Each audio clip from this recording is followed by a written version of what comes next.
Welcome back to the Baseball Blue Book podcast. My name is Eric Wilbenaw, the president of the Baseball Blue Book.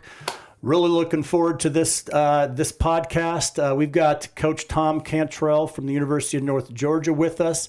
One of the winningest coaches in college baseball, and we're going to talk about that, his journey, and some advice that he has on players that are looking to play at the next level, and then also a little bit about North Georgia and the program.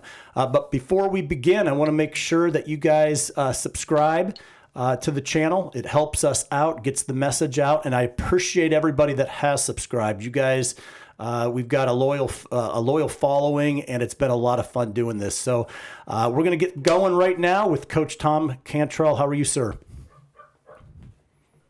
I'm doing great, Eric. How are you? Man, things are really good. The season's just getting kicked off. It's one of the best times of the year. I'm sure it's busy, crazy for you right now, but us as fans, man, it's just we're just itching to see some good ball and really looking forward to this season. So we're looking forward to hearing your journey.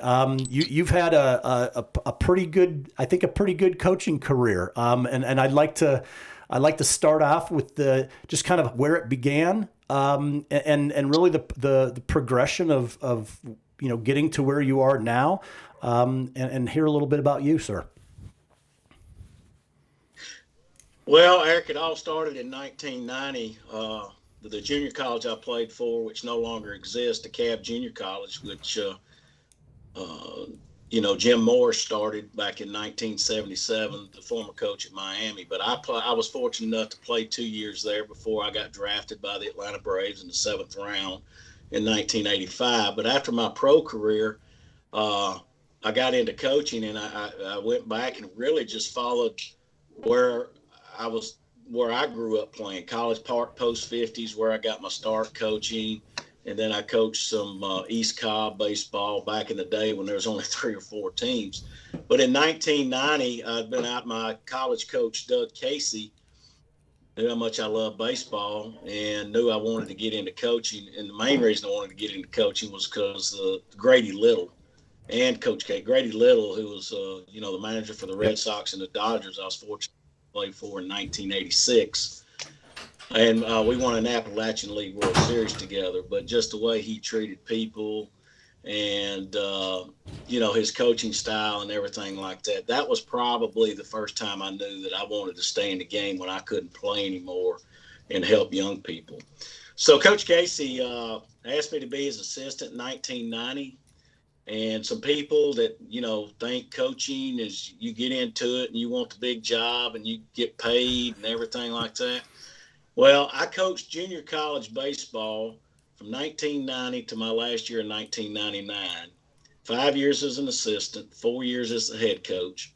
I made $17,500 total in those years junior college baseball. So I had another full-time job running park and not far away, and I had great people that I worked for that knew my ultimate vision was to be a college coach. As long as I got my job done, they let me chase my dream. So there's a lot of people in my path.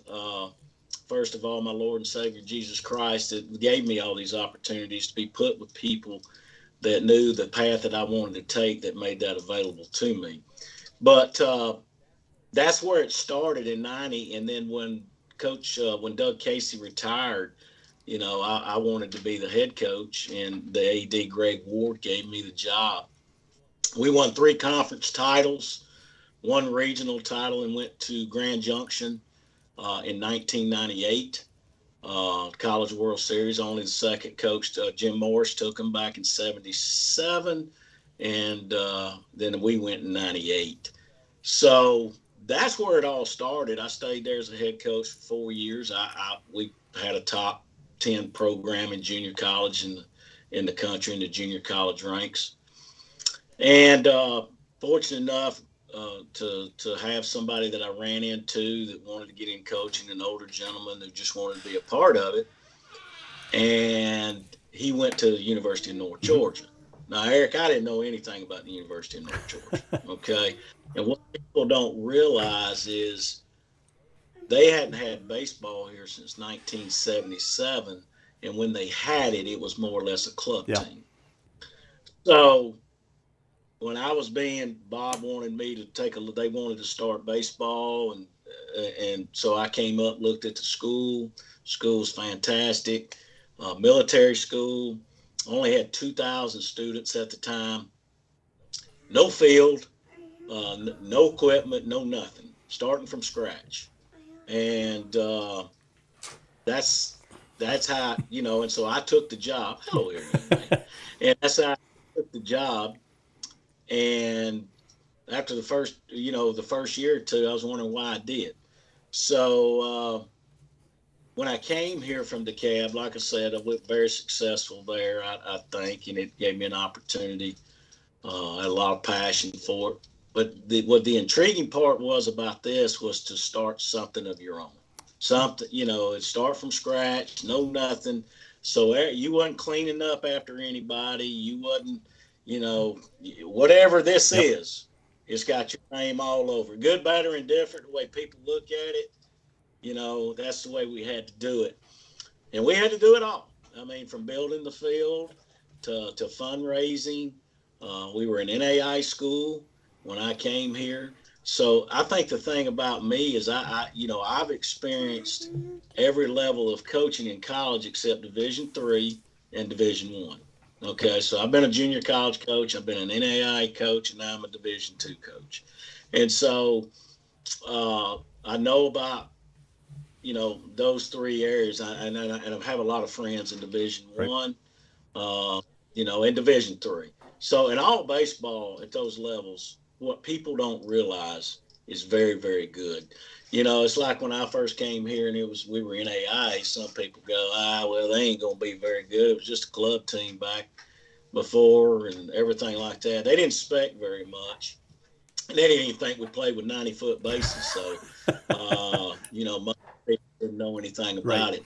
But, the main thing that I'm proud of is I had 13 of those junior college, either freshmen or sophomores, that came with me. That gave us a chance to be, that knew the way I wanted to do things, to give us a chance to be good right from the start. And we went to a regional in NAI in 2000, our first year. Won a conference championship the next year, 2001. And but it was a lot because those players believed in me, and believe me, the things they had to go through here starting the program, from building the field, it's not like it is today. They didn't have a clubhouse. They had to wash their own uniforms. We didn't have a lot of money. It was the old, we just got to do whatever it takes to do it.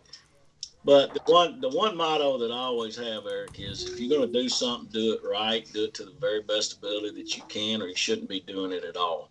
So my whole motto, even still to this day, is failure is not an option. It's just not. I mean, you just got to keep plugging and keep going. It's like I tell our players now, you're always going to have hurdles. Right. And some are going to be low, some are going to be medium, and some are going to be high. But you got to keep jumping them, and when you don't want to jump no more or whatever else, then it's time to do something else. But 1999, we were 2000 NAI to 2005. We won 3 conference championships, 1 regional in those times. Very successful at the NAI level, and then the school wanted to make the jump to NCAA Division II, which, NAI had its pluses. I would say NCAA has its minuses. But it was a big deal for this. They wanted to go NCAA, and we went into the Peach Belt. Probably the hardest 2 years I've ever had in coaching was those first 2 years in 06 and 07, because we were not eligible for anything. We were on probation. We had to go through the process. So it was tough recruiting. It was tough keeping guys motivated.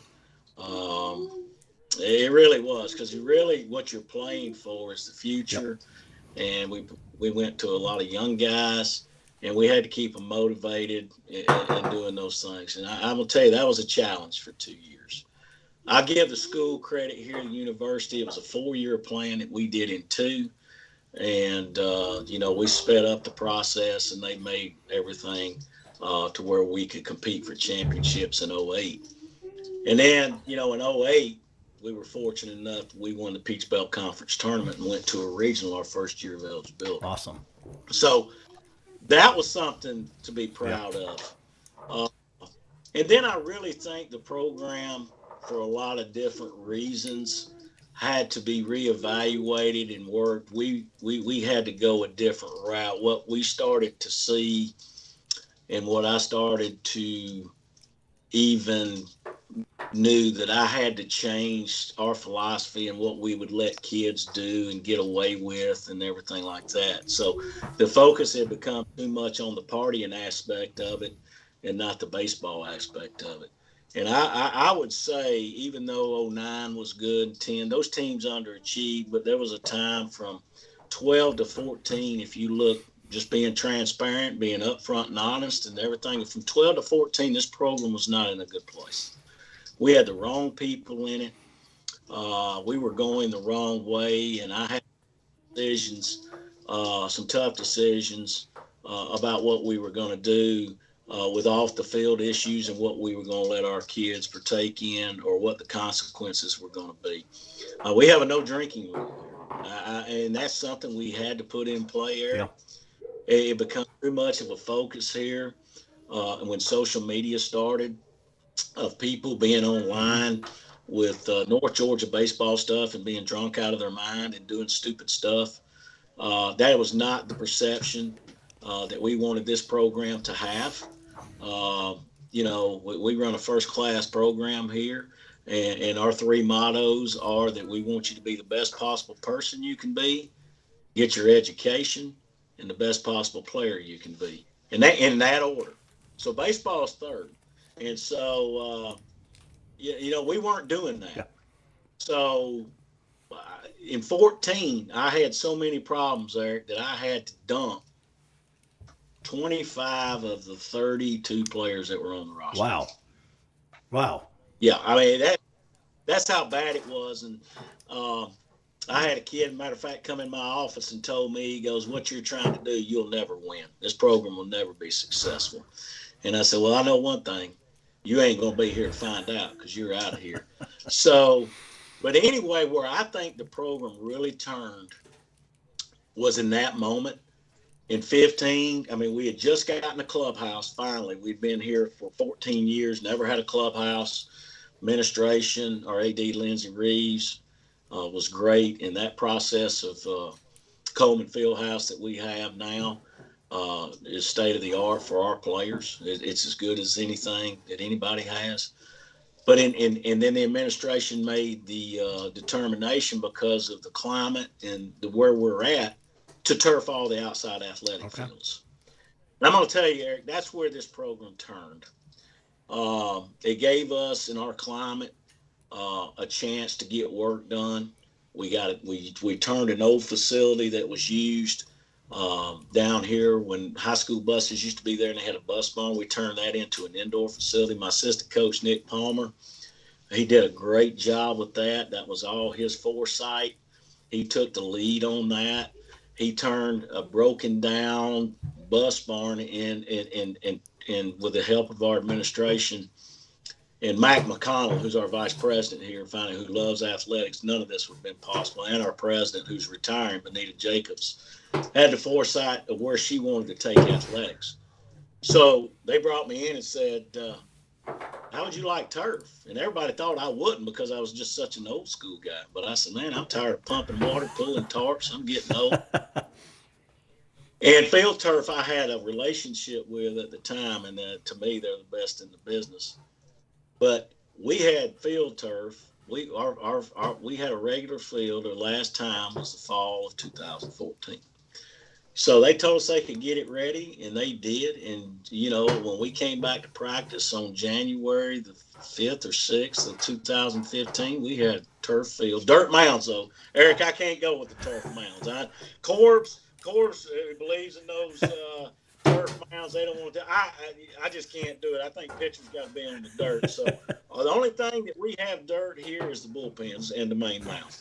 But the turf just gave us another opportunity with the indoor facility to develop people, to practice more, to where they could come down with the NCAA rules the way they are, that they could do things on their own. They can't tear anything up. You know what I'm saying? As long, you can, but they know the rules about what they can do. So we're going through a program change at that time. I'm not very happy. I'm my faith and me and the Lord had a lot of talks because our program was not in the right direction. We had 3 losing seasons here. And I can remember saying, until I got humbled, it's like anything else to tell you, if you ain't been humbled, you about to get one. Isn't that the truth? I used to think, man, I had won all my life, and I'm like, I can never see having a losing season. Well, Garrett, go look. I had 3 in a row. And so I had a lot of people doubting me. I was doubting myself about where we were headed, about the kids that we were recruiting, and the way we were doing things, and dealing with things off the field. And finally, just said, look, this is the way we go. And a lot of people didn't like it. I mean, we kicked a lot of people off the team, had spent a lot of people that didn't believe in the rules. But we stayed with it. Well, in 15, we won our first Peach Belt regular season conference title. We finished runner-up in the Southeast Regional, 1 step away from going to Cary. Got beat by my good friend Jim Gannett, Catawba, 1-0 in a classic game in a regional final. 16, we did all right. We had some injuries. 17, though, was the year that this place, I'll be honest with you, in 15, on the way home, Eric, and people that know me, I'm a very emotional person. I'm not afraid to let people see my emotions. I mean, I cried on the way home because of the previous 3 years, and I just thank the Lord that, that I felt relevant again as a coach. And some people say it was about winning. It was about the way we did it. It was about the kids that we went with and the beliefs that we started to do. It was very, even though we didn't win, there was a satisfaction that we were back on the right track. And, 16, we had some difficulties. But in 17, this program hit all-time highs. It was ranked number 1 in the country in Division II. Set all kind of records. That team did. It's got 2 or 3 people in it that played pro ball. But the attitude about that team was they held each other accountable and they wasn't going to be denied. And I think we went, I can't remember what our record. I think we only lost 12 games all year, but we won the conference. We were not the number, even though we were number 1 for a while, we were not the number 1 till we did not host the regional. We had to go to Mount Olive. And I'm going to tell you something, Eric, that regional that year with Mount Olive, us, USC Aiken, Catawba, UNC Pembroke, Lincoln Memorial. It was the first time we did the 17 thing where Mount Olive got a bye. And that regional, the World Series, when we were fortunate enough to win the regional, the World Series wasn't as tough as even though we didn't win a game, the World Series, that regional was unbelievable, the talent in the Southeast and what we had to go through. And there again, I'm playing my good friend Jim Gant in the regional final, and I beat him 5-4. So we always, and Jim does a great job with the Catawba program. We play them every year, and he's a class act, and they do things the right way. But we've played 2 of the best regional finals, I would say, anywhere in Division II baseball to our teams going to the World Series. The only disappointing thing, Eric, about 17 was, if you remember, it was not in Cary. Right. Because of the bathroom situation or whatever else in North Carolina and whatever else, the NCAA chose to move the World Series to Texas. And I had been to the World Series in 11. I've been to Cary a few times to watch other teams. Mike Jeffcoat, my good friend at West Florida, won the national championship in 11, and I was there for that. And the experience and being involved with their team for a few days there, that's what we were looking at. Texas, to be honest with you, was a letdown. Yeah. It was not the same experience for the Division II College World Series because Kerry does an outstanding job with it. Yep. So we missed out on that. Now, we lost the first two games. We lost the first game to the eventual national champion that won it that year. Escapes my mind. I don't know how it could. But I think, I didn't enjoy 17 as much as I should have. I think it was just at the pinnacle of getting with this program where all they'd been through from 1999 to going through NAI to going through NCAA probation to going through the problems we have within the program with kids and facilities and everything like that. In 18, I think we let our guard down and we weren't as good. We didn't have problems or anything. We just didn't. We lost a lot of major pieces to the 17 team. There's no doubt. And then in 19, we won the regular season again in the Peach Belt. But the thing that I don't understand, and I never will, we're the first team in the Peach Belt that won a regular season championship that did not go to a regional. I've never understood that. Never will. I don't know how anybody wins a regular season. I know the AQs come from the conference tournament, but Division II baseball, of course, doesn't have as many teams as Division I. But we won the regular season and didn't get in.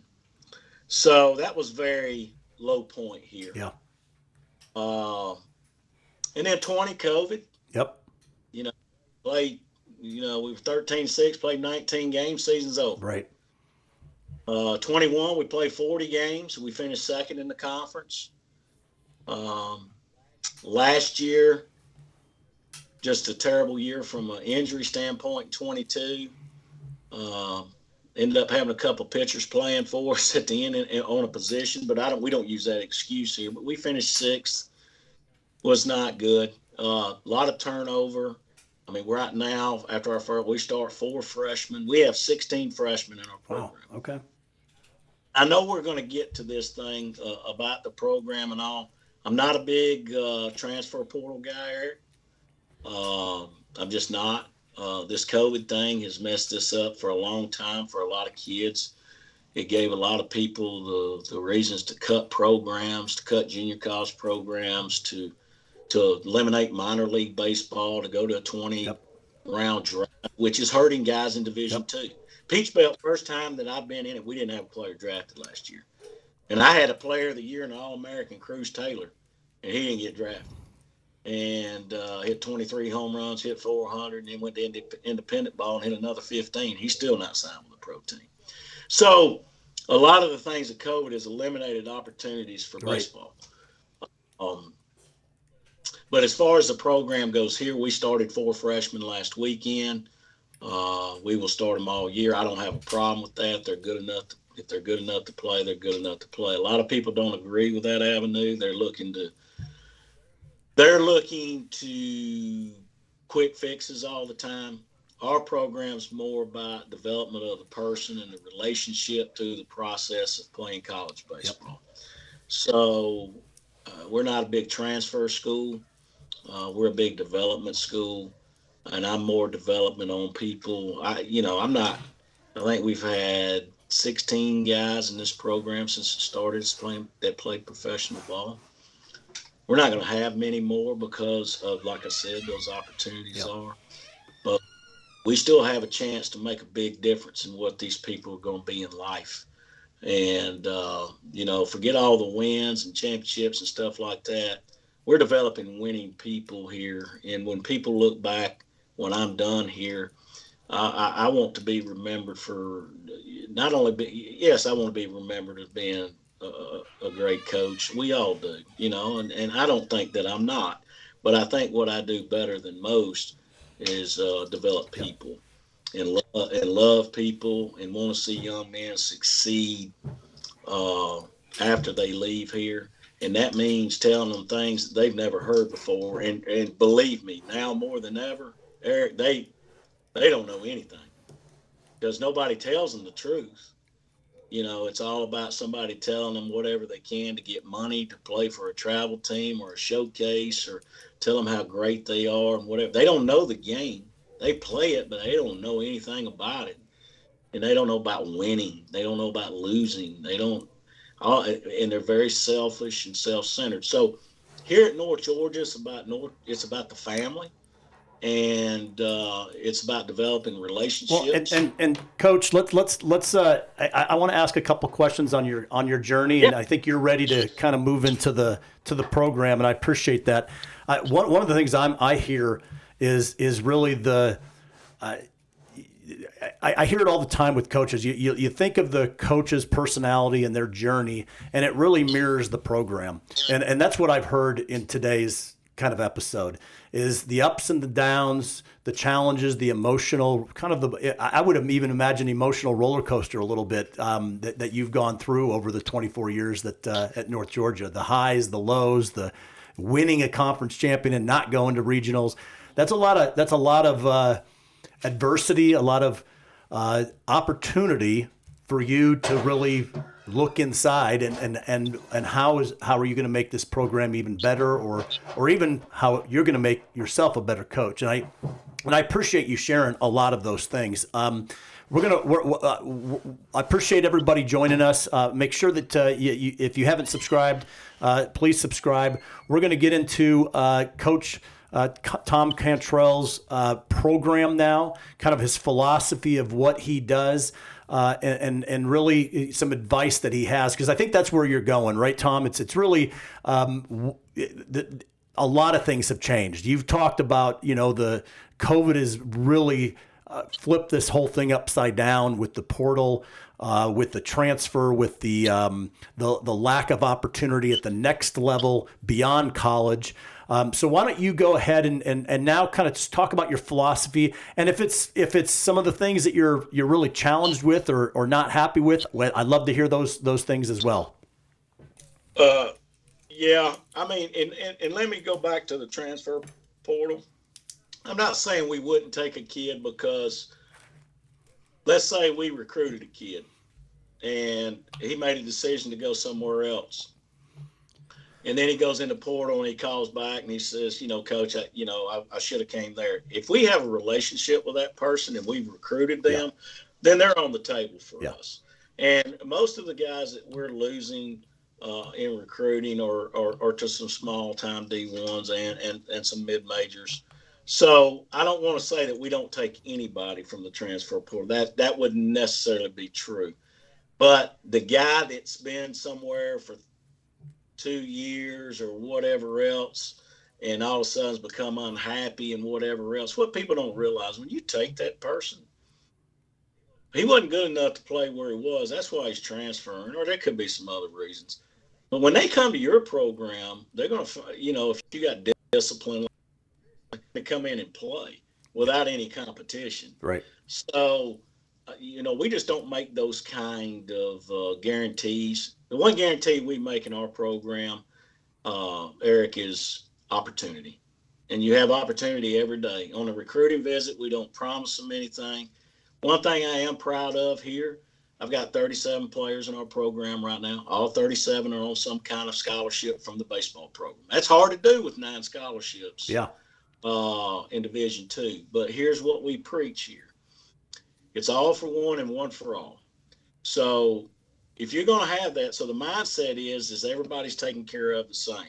Now, who plays, that's up to them. I don't really care who plays, but we take care of everybody the same. I mean, there's no favoritism. There's none of that. But I was able to start doing that last year. It took me 22 years to get that accomplished and a lot of fundraising. But I'm just a firm believer that everybody in your program needs to feel important, from your student managers to your coaches to your players to your bullpen catcher. I don't care who it is. Everybody is valuable to the organization. Yeah. And I think today in time, especially with the transfer portals and the rosters as big as they are in some places, and I just don't think there's enough paid attention to the relationship with these young people growing. And the only guarantee that I make the parent when they come in here, because we have a thing in our program, and I tell the parents, and I said, look, you ever email me or call me about your son, he'll be packing his bags. This is time for him to grow up. He's a man. He can come to my office anytime and find out where he's That's at. good. I don't want to hear from mama and daddy, because this is about growing up. And the only guarantee that I make them, this is two guarantees that I make them, Eric. First one is I'm going to take care of them like they're my own. That means the good and the bad that goes with it, okay? That means the tough talks, the good talks, whatever else. I'm going to love them, okay? Uh, and the second thing is they're going to walk out of here with their degree. And if I don't do that, then they've got a right to complain. But that's going to happen here. Those two things are going to happen. Now, does that mean everybody's going to make it here? No, I've had guys. I had one this fall, freshman, that didn't make it. And unfortunately, but he didn't want to make it. Right. And we've had other people here that they don't like the discipline in the program and having a structure to do and whatever else, and want to they want all the stuff that goes with it, but they want to do it their way. And I'm very much a player's coach, but there's a lot of discipline here. But we have a lot of fun here, but it's all about enjoying one another. And I'm not even off limits. My coaches, we have a very open dialogue here. But I kid with our players, and when they're out stretching, I'm out there with them. They'll get on to me, and it's fun. But it's letting them. Here's the thing, Eric. I don't want them to look at me and be in fear. I want them to respect me. Right. I want them to respect me as a leader and know that I gain their trust and I'm after their best interest. I'm not looking to be a dictator. If I've got to tell them what to do all the time and stay on them all the time and whatever else, then they're probably not the right fit for us. I'm trying to develop grown-ups, young men, to think for themselves, make their own decisions, let them spread their wings. That's the opportunities that we give them. We talk to them. Besides my wife and my child, and of course, the Lord Jesus Christ, this is what I love to do. I love the interaction with my players every day, to joke with them, to kid with them. And what I've noticed over the years is how underdeveloped their personalities are when they get here now. Interesting. Social media, Facebook, texting, not having conversations to talk to one another. Right. That's why in our clubhouse, there's no cell phones in our clubhouse. Once they get here, they have to engage with each other. There's none of that focus off. Or I don't want to walk in and see somebody on the cell phone in the club. I just absolutely go bananas. So we're developing personalities and relationships. And when you see them grow as people, Eric, what do you think happens to them as a player? Absolutely. They start to grow as a player. They start to believe in themselves more, because a lot of them come in and they're so unconfident.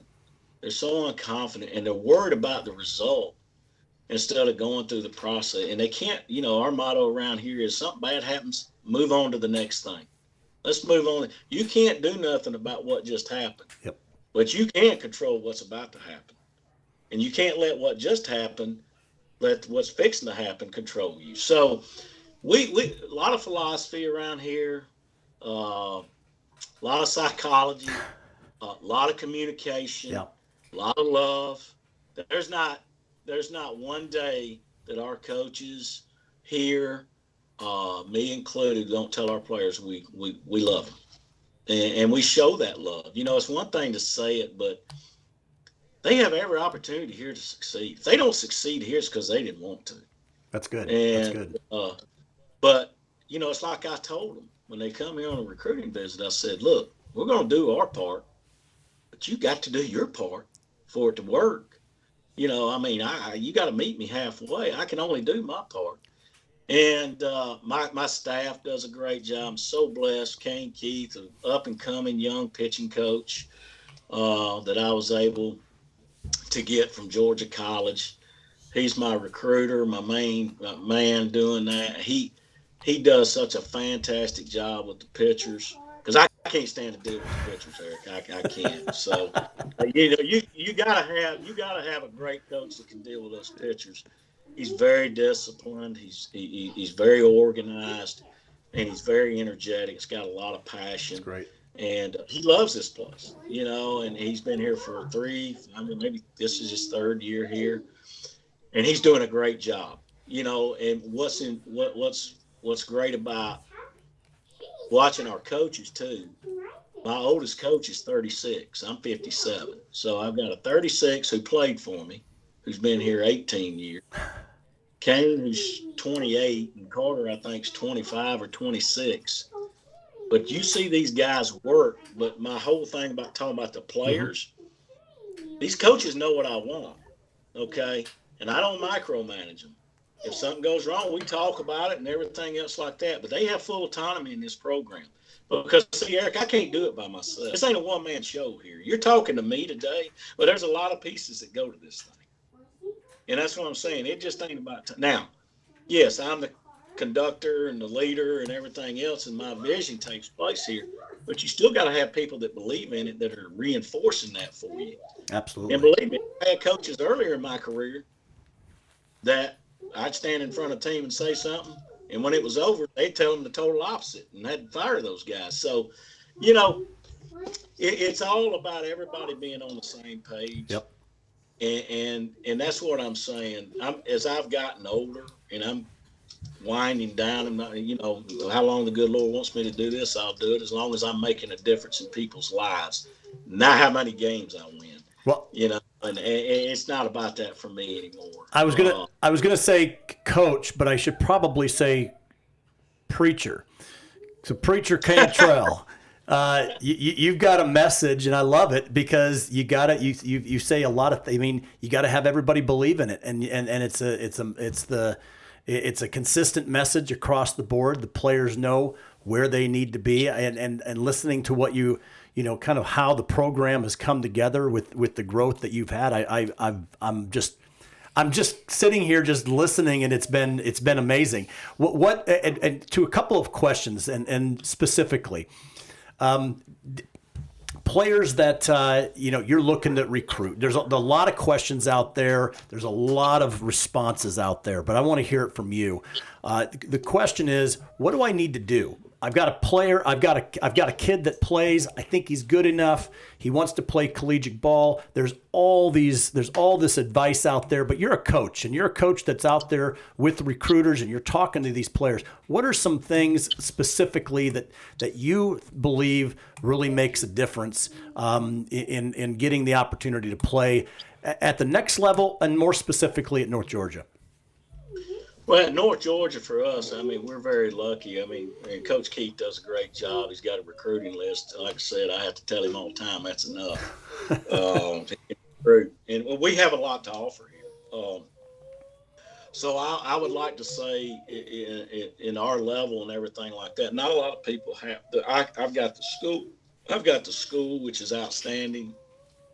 I've got a great program. I've got facilities. We've got honesty.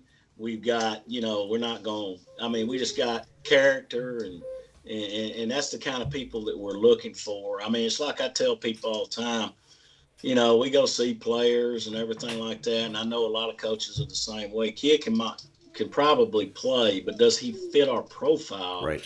As far as what we're looking for? Is he a team guy, or is he a prima donna, or is he selfish? Does he care about himself? That's not going to work here. It's never going to work here. But the way, I'll be honest with you, Eric, and I've listened to some other podcasts and things like that. 45% of our roster right now came to camp here. Okay. Have come to a camp here.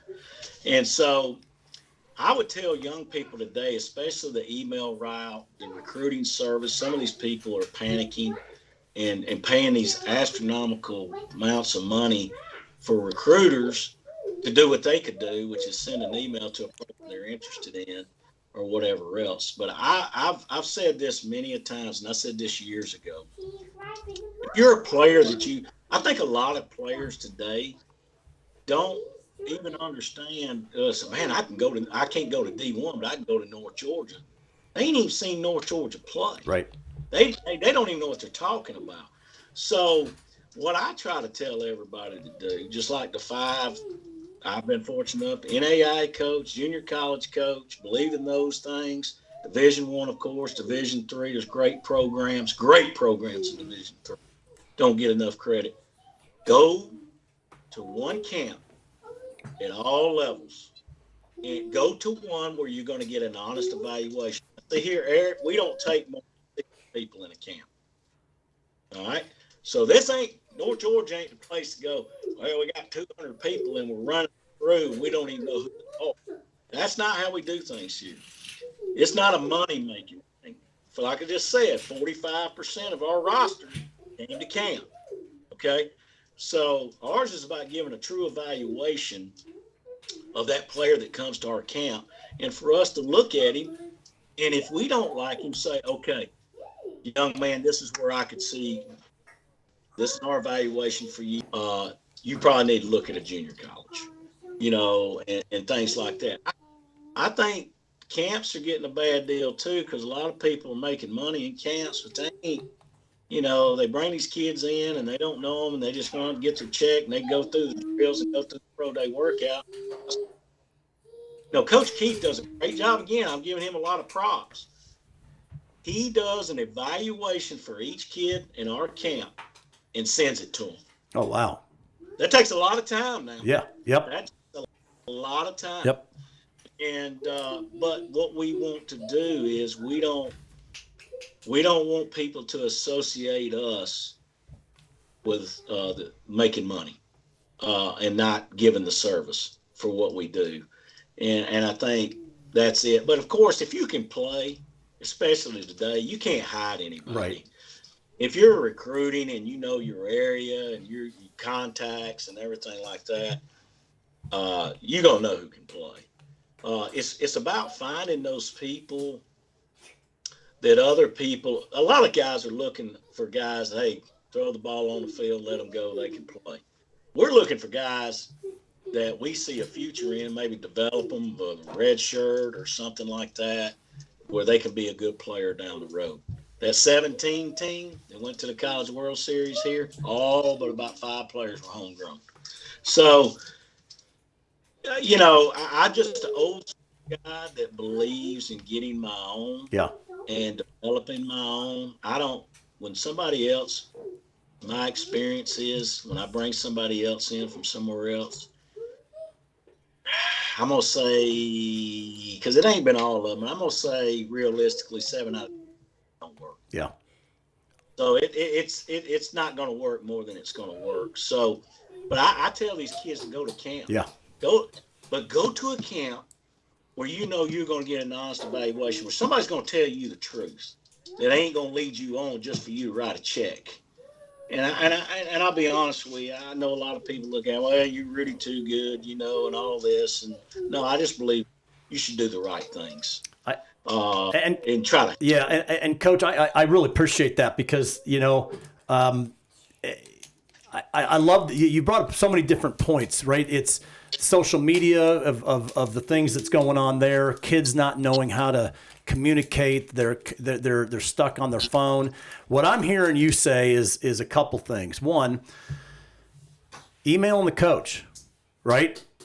Ask, maybe sending a video, asking about the events and the camps that they have that's it's coming up, and really doing some of that work. Because what I see a lot of kids doing is they just post their videos out there and they're expecting coaches just to find them and do all that work for them. I think part of this growth process of a player and just as a young man is really going after it yourself and going in there. A selfish plug for the Blue Book. Build a profile. You've got Tom Cantrell is in there. Search University of North Georgia. His email is right there. Send him an email and say, hey, Coach, would love to learn more about your program. When's your next camp? And would love to be part of this and get to know these coaches. I think that's one of the things that I'm hearing a lot of coaches saying. And that's what I love about doing this because you're hearing one message on one side and you're hearing another from the coaches that are actually doing the recruiting. And I think that that's really important. And Coach, we're wrapping up here. This has been a lot of fun. I'm going to kind of close it down, but I appreciate one of the things, the last question I asked for you, of all the things that you're doing and all the things that you've done, what is one thing that makes you most proud of being the coach there at North Georgia?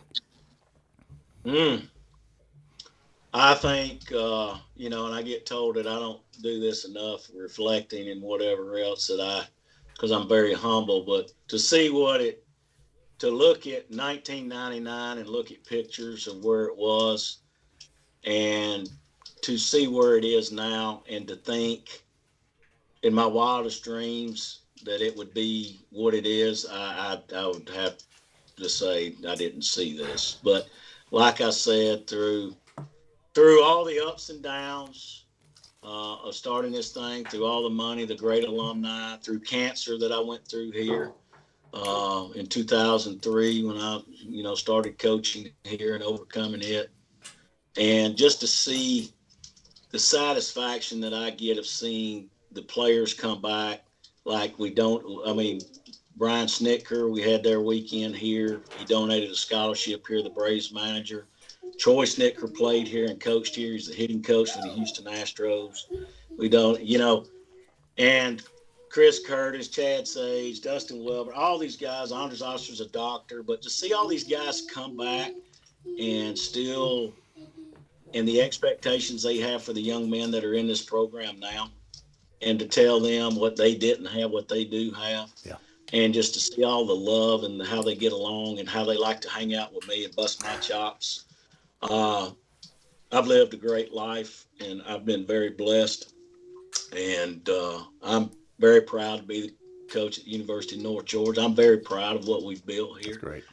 And it's overwhelming to me at times. And I walk across the field every morning, Eric, and what I tell everybody, and I look to the sky, I look out through center field, and I just go, thank you, dear Lord, for the journey. I don't know what I deserve to, but because without him pushing me and not giving and giving me those hurdles that I had to jump and continue to jump. And that's what I tell people today. If his hand wasn't in it, it wouldn't be where it is, because it's all about that. That's great. That's great.